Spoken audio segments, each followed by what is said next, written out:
رب العالمین. ہم کیا بولے؟ تمام تعریفیں اللہ کے لیے ہے، لیکن وہ اللہ کون؟ جو رب العالمین ہے. مطلب کیا ہے؟ اب اس میں دو چیزیں، رب کا مطلب معلوم ہونا، عالمین کا مطلب معلوم ہونا. تمام تعریف ایک ایک کر کے آپ ابھی سے یاد رکھ لو، آپ کو ذہن میں بیٹھ جانا یہ آیت کا، یہ سورے کا ترجمہ. جیسے جیسے میں بول رہا ہوں ویسا ویسا یاد کر لو. الحمد، تمام تعریفیں للہ، اللہ کے لیے. رب العالمین، کون؟ جو رب ہے عالمین کا. رب کا مطلب کیا ہے؟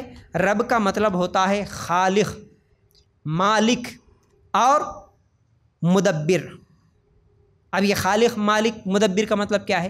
رب کا مطلب پالنے والا، ٹھیک ہے. خالق کا مطلب بنانے والا، مالک کا مطلب اختیار جس کے ہاتھ میں ہے، اور مدبر کا مطلب پلانر، پلاننگ کرنے والا. اب یہ تین چیزیں مل کر رب بنتا ہے. جب بھی ہم رب بولیں گے نا، رب العالمین، رب کا مطلب پالنے والا جی. اب رب میں پھر یہ تین چیزیں آ گئی، خالق بھی، مالک بھی، مدبر بھی. خالق بولے تو پیدا کرنا، بنانا. اب یہ پوری کائنات کو بنانے والا کون؟ اللہ ہی تو ہے. بنایا کس نے؟ جو کچھ بھی ہے اس میں، یہ پوری کائنات میں، چاہے زمین، آسمان اور ان کے درمیان جو کچھ بھی ہے، انسان، جانور، پرندے، حیوانات، کیڑے مکوڑے، سمندر، ہوائیں، درخت، پھل فروٹ، ہر چیز جو بھی مل رہا ہے، ہر چیز کا بنانے والا اللہ. اس کو بولتے خالق، ٹھیک ہے. اور اس کے بعد مالک. مالک کا مطلب اختیار جس کا چلتا ہے.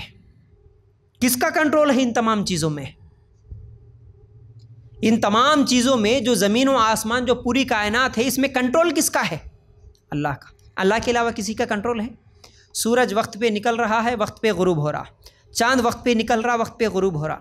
ہوائیں اللہ کی مرضی سے چل رہی ہے. بارش اللہ کی مرضی سے. تو یہ بارش کا، سورج کا، چاند کا، سمندروں کا، ان تمام چیزوں پہ کنٹرول کس کا ہے؟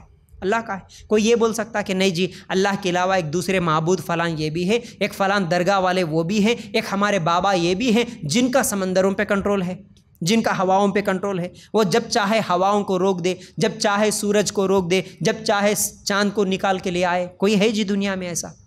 نہیں. اگر ذرا تھوڑی دیر کے لیے سوچو، پوری کائنات میں خالق، پوری کائنات کو بنانے والا اکیلا، اور مالک بھی اکیلا اگر نہیں ہوتا، یعنی پیدا کرنے والا اور چلانے والا اگر اکیلا نہیں ہوتا، ایک سے زیادہ ہو جاتے، تو کیا یہ کائنات چل سکتی ہے؟ بولیے کچھ تو آپ. ہاں نہیں ہو. کیوں نہیں چل سکتی بولو؟ دیکھیے مثال کے طور پر ایک بس ہے، سمجھو ایک بس کا ڈرائیور ایک ہی ہے. اگر دونوں ڈرائیور ہوتے ایک بس نہیں چل سکتی. صرف یہ ادھر گھمائے گا، وہ ادھر گھمائے گا، ایکسیڈنٹ ہو کے مر جائیں گے. صرف ایک گاڑی نہیں چل سکتی جی، ایک کار نہیں چل سکتی. ایک ڈرائیور کے علاوہ دو ہوتے تو یہ پوری کائنات میں ایک اللہ کے علاوہ اگر کئی خدا، کئی معبود ہوتے تو یہ کائنات بھی نہیں چل سکتی تھی. یہ کائنات بھی نہیں چلتی. اس لیے کوئی معبود نہیں، کوئی اللہ کے علاوہ دوسرا خدا نہیں، کوئی درگاہ والے، کوئی پیر، کوئی بابا نہیں. پیدا کرنے والا بھی صرف ایک اور چلانے والا بھی صرف ایک ہے. اکیلا ہے اس پوری کائنات کو چلانے والا.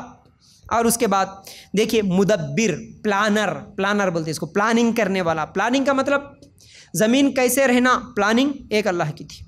آسمان کیسا رہنا، پلاننگ اسی ایک اللہ کی مرضی تھی. انسان کیسا بننا، انسان کی ایک ناک رہنا، دو ناک رہنا، چار آنکھیں رہنا، 10 پیراں رہنا، کیسا رہنا، پلان کس نے کیا؟ اللہ نے کیا.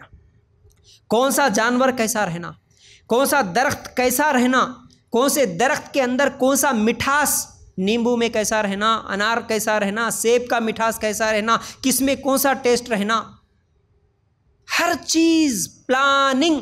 بارش کیسے برسنا، تالاب کیسے رہنا، ندیاں کیسے رہنا، سمندر کیسے رہنا، آگ کیسے رہنا، پہاڑ کیسے رہنا، ہر چیز کا پلاننگ. پلانر صرف اللہ ہے. تو اب سمجھ میں آیا؟ جب ہم بولے کہ رب میں 3 چیزیں ہیں، خالق بھی، مالک بھی، مدبر ہے. پالنے والا، بنانے والا اور پلاننگ کرنے والا، چلانے والا اور جس پر اختیار ہو، یہ تمام چیزیں مل کر اسے رب کہتے ہیں۔ تو ہمارا رب اللہ ہے تمام۔ اچھا چلو، اب رب کا مطلب سمجھ میں آ گیا۔ رب پالنے والا، کس چیز کا پالنے والا؟ رب العالمین۔ کیا صرف انسانوں کو پالنے والا اللہ ہے؟ جانوروں کو پالنے والا کوئی اور ہے؟ پرندوں کو پالنے والا کوئی اور ہے؟ نہیں، عالمین میں بھی بہت ساری چیزیں ہیں۔ دیکھو، انسانوں کا عالم الگ، جانوروں کا الگ، جنوں کا الگ، مخلوقات کا اس کا الگ، حیوانوں کا الگ، ایسے کئی عالمین ہیں، ہر ایک عالم۔ تو تمام عالمین کا رب صرف ایک اللہ ہے، ایک اللہ ہے۔ تو اب کیا سمجھ میں آیا؟